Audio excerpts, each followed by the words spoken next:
Hi அன்பு உள்ளங்களே, எல்லாரும் எப்படி இருக்கீங்க? எங்கள் சேனலுக்கு இப்போ வரைக்கும் சப்போர்ட் கொடுத்துட்ருக்க எல்லா அன்பு உள்ளங்களுக்கும் ரொம்ப நன்றி. எங்கள் வீடியோ புதுசாக பார்க்குறீங்களா? அப்போது மறக்காமல் சப்ஸ்கிரைப் பண்ணி சப்போர்ட் பண்ணி பெல் பட்டனை கிளிக் பண்ணிடுங்க. இப்போ வாங்க அன்பு உள்ளங்களே, நம்ம வீடியோக்குள்ளே போகலாமா?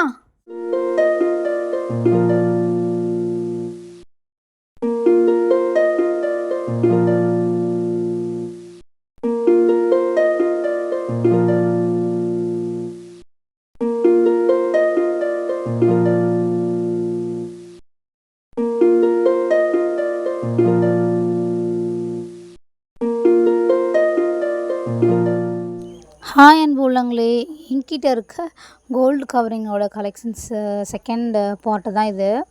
ஆக்சுவலாக ஃபஸ்ட் பார்ட்டில் நான் காஸ்மெட்டிக்ஸ் போட்டிருந்தேன். நான் அவ்வளோவா காஸ்மெட்டிக்ஸ்லாம் யூஸ் பண்ண மாட்டேன். என் சிஸ்டர் நிறையா யூஸ் பண்ணுவாங்க. ஏன்னா அவங்க வந்து அந்த மாதிரி ஹோட்டல் மேனேஜ்மெண்ட்டில் இருக்கனால அவங்க அவங்க வந்து பேசிக்காக அந்த மேக்கப் வந்து கண்டிப்பாக பண்ணியே இருக்கணும். ஸோ அதனால் அவங்க யூஸ் பண்ணிகிட்டு இருந்தாங்க. ஸோ அந்த பாக்ஸ்லேருந்து நான் என்ன பண்ணி வச்சுருக்கேன்னா, நான் குட்டியாக ஒரு சில திங்ஸ் வச்சுருப்பேன். நிவ்யா மாய்ஸ்சரைசர் யூஸ் பண்ணுறேன். அப்புறம் லாக்மியோட சன்ஸ்க்ரீன் யூஸ் பண்ணுறேன். அப்புறம் நார்மல் லிப்ஸ்டிக் என்னோடய ஸ்கின்க்கு ஏற்ற கலருக்கு ஏற்ற மாதிரி ஒரு லிப்ஸ்டிக். அப்புறம் லிப் பாம் வச்சுருப்பேன், இல்லாட்டி வேஸ்லின் ஏதாவது ஒன்று வச்சுருப்பேன்.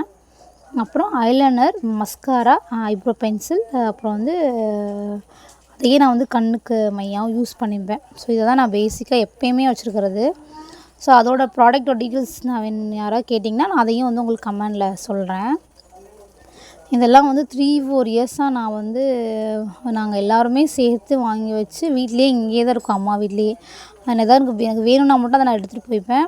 அப்புறம் இங்கே பார்த்திங்கன்னா ஃபங்க்ஷன் எல்லாம் சேர்ந்து அட்டன் பண்ணுவோம் மேக்ஸிமம். அப்படி அட்டன் பண்ணுறப்போ யாருக்கு என்ன வேணுமோ அதை சண்டை போட்டு தான், உன்னோடது கூட என்னோடது கூட சண்டை போட்டு தான் நாங்கள் மாற்றி மாற்றி வியர் பண்ணி போவோம். கோல்டெல்லாம் நாங்கள் அவ்வளோ லைக் பண்ணுறது இல்லைங்க. ஏன்னா நாங்கள் 3 பேரும் ரொம்ப கஷ்டப்பட்டு ஒரு சுச்சுவேஷனில் வளர்ந்தவங்க. ஸோ வந்து கோல்டெல்லாம் அதிகம் லைக் பண்ணுறதில்ல. கோல்டை போட்டுட்டு போனாலும் நமக்கு நிம்மதி இருக்காதுன்னு வச்சுக்கோங்களே.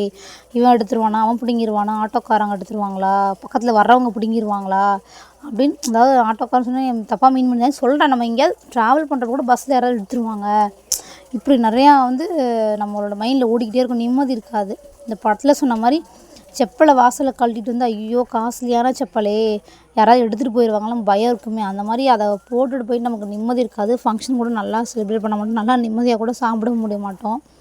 ஸோ அதனால் நான் அந்த தப்பு பண்ணுறதில்ல. எனக்கு வந்து பார்த்திங்கன்னா சின்ன பிள்ளையிலேருந்தே வந்து நேற்று வந்து வெயிலில் வந்து நாங்கள் திருப்பரங்குன்றம் போயிட்டு வந்தோம். அந்த வீடியோ சீக்கிரம் அப்டேட் பண்ணுறேன். நேற்று வந்து தேர் வேறு மதுரையில் பார்த்திங்கன்னா சரியான க்ரௌடு. அந்த வெயில் அலைஞ்சனால அந்த ஸ்வெட்டாகி ஒரு மாதிரி தொண்டை வந்து கரக்கரன்னு ஆகிடுச்சு. வாய்ஸ் வந்து கொஞ்சம் ஒரு மாதிரி தான் இருக்கும். ஸோ அதனால் அதை வந்து இக்னோர் பண்ணிக்கோங்க. இந்த கலெக்ஷன்ஸ்லாம் வந்து பார்த்திங்கன்னா சிலது மட்டும் ஸ்டோன் போயிடுச்சுங்க. அதை மட்டும் நான் வந்து தூக்கி போட்டுட்டேன். மற்ற எல்லாமே பத்திரமா நான் வச்சுருக்கேன். நான் என்ன சொல்கிறேன்னா, போட்டுட்டு வந்ததுக்கப்புறம் அதை பத்திரமா உங்கள் டைமை செலவு பண்ணி எங்கள் வீடியோவை கண்டிப்பாக என்ஜாய் பண்ணி பார்த்துருப்பீங்கன்னு நினைக்கிறேன். பாய் அன்பு உள்ளங்களே, நெக்ஸ்ட் ஒரு வீடியோவில் பார்க்கலாம்.